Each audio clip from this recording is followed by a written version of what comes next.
Dans l'épisode précédent de Cinémascope...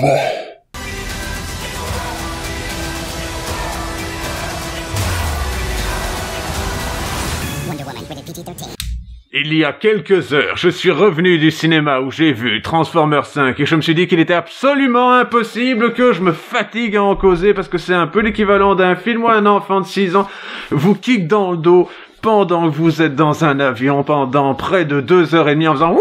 et... Alors cette fois-ci, c'est la question de Scarface, un film de Brian De Palma avec Al Pacino qui a la particularité, c'est certain, d'être sorti en 1983 et qui est le remake d'un film avec James Cagney sorti en 1932. Est-ce que c'était James Cagney? Sans doute que c'était James Cagney. L'intégralité de ces films avec des gangsters contiennent James Cagney et c'est de ça dont il sera question dans un nouvel épisode d'une émission de critique cinématographique venue de Belgique qui s'appelle, je vous le rappelle, Critique en Cinémascope.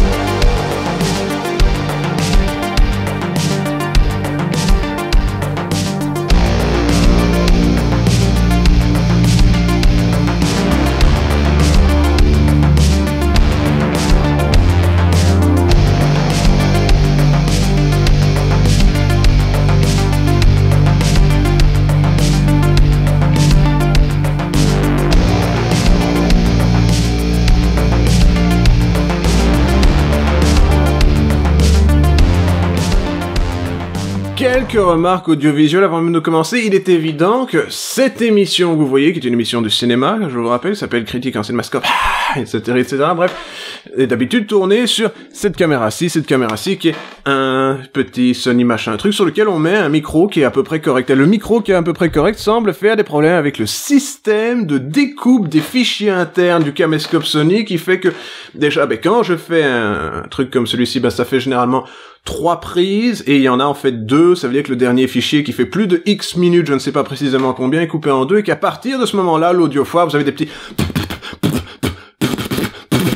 Dans le fond, alors, bien évidemment, quand j'en fais avec la bouche, il y en aura, mais ici, il me semble que quand on met la grosse caméra qui sert à tourner touche-ta, c'est-à-dire la nouvelle émission, les critiques du masque, on a reprendre l'intégralité, on se retrouve dans une situation, peut-être que ça fonctionnera, touchons du bois. Alors, Scarface, de quoi est-il question? C'est un film de Brian De Palma, je vous en ai déjà parlé, il en sera certainement question dans le futur, car sans en avoir l'air, je suis en train de faire une rétrospective, ça c'est le mouvement rétrospectif de mes mains, une rétrospective, donc, Brian De Palma de la manière la plus douce, c'est-à-dire que je suis, à chaque fois qu'il se pose des questions dans l'actualité en train de réfléchir à mais est-ce qu'on pourrait pas mettre un film de Brian De Palma dans le lot, ce qui ne serait pas mal. Alors, il est évident que la plupart des gens connaissent ce film, que je vais maintenant lire des informations, parce que c'est pour ça que je les ai notées sur ce petit papier. C'est un film de Brian De Palma, produit par Martin Bregman sur base d'un scénario de Oliver Stone pour Universal Pictures, budget de 25 millions de dollars, soit 66,666,666,666 Evil Dead. Alors, c'est un film qui se place quelque part après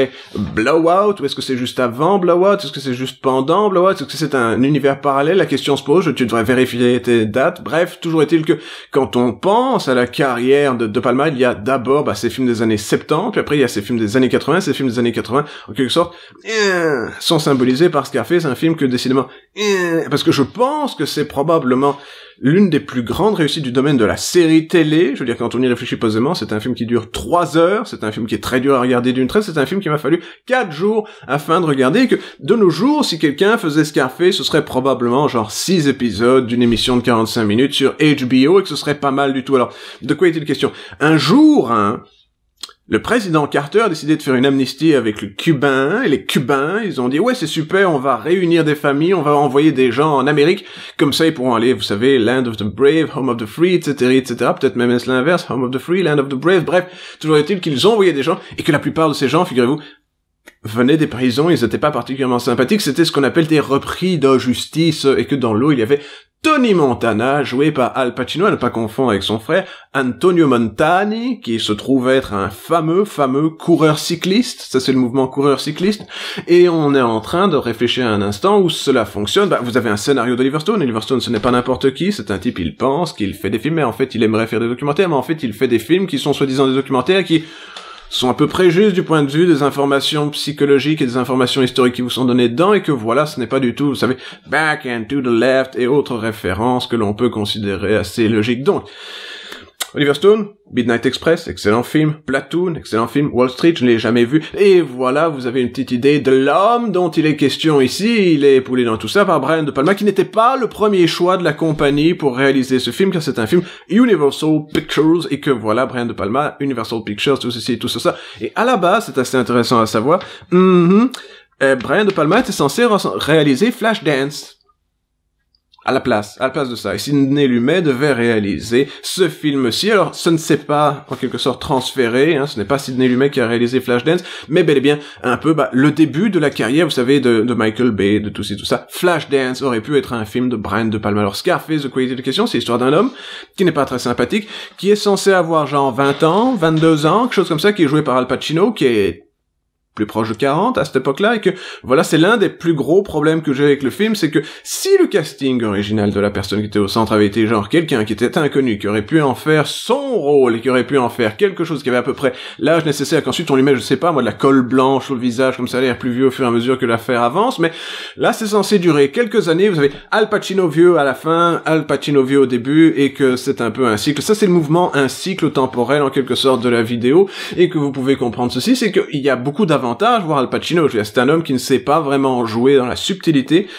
sauf évidemment dans Le Parrain, mais même son type de subtilité est une subtilité feinte, comme ça où c'est un acteur que voilà, et il sait hurler et qu'il sait faire des choses drôles, comme il faut bien admettre que ce film a eu un succès particulier dans toutes les couches de la population sur à quel point il est facile d'en tirer des citations. C'était une rimension, comme ça on retombe sur population et citation. Vous avez évidemment la fameuse phrase où son meilleur pote a été tué à la tronçonneuse et le truand venu de Cuba dit ceci. Take him out of here, quick. Chichi, get the yayo. Está bien, Tony. Chichi, get the yayo, ce qui veut dire chichi, mais je peux que donc que la schnouf en français. Que vous avez évidemment des autres moments particuliers où un homme de 35-36 balais est en train de parler à un type qui en a, 15 de moins, et qui lui dit tu sais ce qui est beau dans cette ville, c'est que... It's paradise.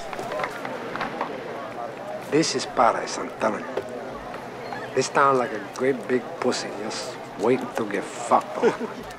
Et que bien entendu, c'est très drôle et des choses comme ça, c'est Hello to my little friend et nanani. Alors il faut considérer que Scarface a une place très importante dans la culture moderne, car il faut se dire que c'est de là qu'on a tiré ce fameux chef-d'œuvre du jeu vidéo écossais, c'est-à-dire Grand Theft Auto, Vice City, vous savez les aventures de Tommy Vercetti, à qui il arrive cet étrange mélange des aventures de Miami Vice et de Scarface dans un univers où c'est bien entendu qu'il est on fire et qu'il y a de la musique où on peut le pusher to the limit, car il y a des emprunts musicaux qui vont dans les deux sens. La forte personnalité audio d'un film comme Scarface vous vient du fait qu'ils ont eu les services de Giorgio Moroder. Alors Giorgio Moroder a la particularité, c'est certain, comme Tangerine Dream, qui a aussi fait de la musique pour GTA, en quelque sorte. C'est un peu ce son électronique synthétisé des années 80 que vous savez maintenant,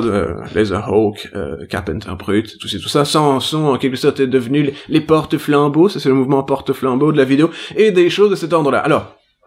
je vais vous parler des gens qui sont dans le film. Il y a bien entendu Al Pacino dans le rôle de Tommy Vercetti, je veux dire de Razor Ramon, je veux dire de Tony Montana. Il y a bien entendu Steven Bauer, Manny Rivera, que vous connaissez certainement pour avoir joué l'exubérant dealer de coke qui fait passer de la drogue dans les camions de, vous savez, Los Pollos Hermanos dans Breaking Bad. C'est lui. Je veux dire, il a vieilli, on est 30 ans plus tard, mais c'est bel et bien lui. C'est Michel Pfeiffer, qui jouait à une époque Catwoman bien mieux que Halle Berry, ça nous permet de retomber sur tout ce qu'on avait dit, qui joue ici Elvira Hancock, et Robert Loggia dans le rôle de Frank Lopez, que décidément Robert Loggia n'a pas nécessairement une tronche à pouvoir jouer un Frank Lopez, mais c'est aussi probablement l'un des premiers trucs, c'est un film sur un Cubain qui est joué par un Italien, mais oui bien sûr,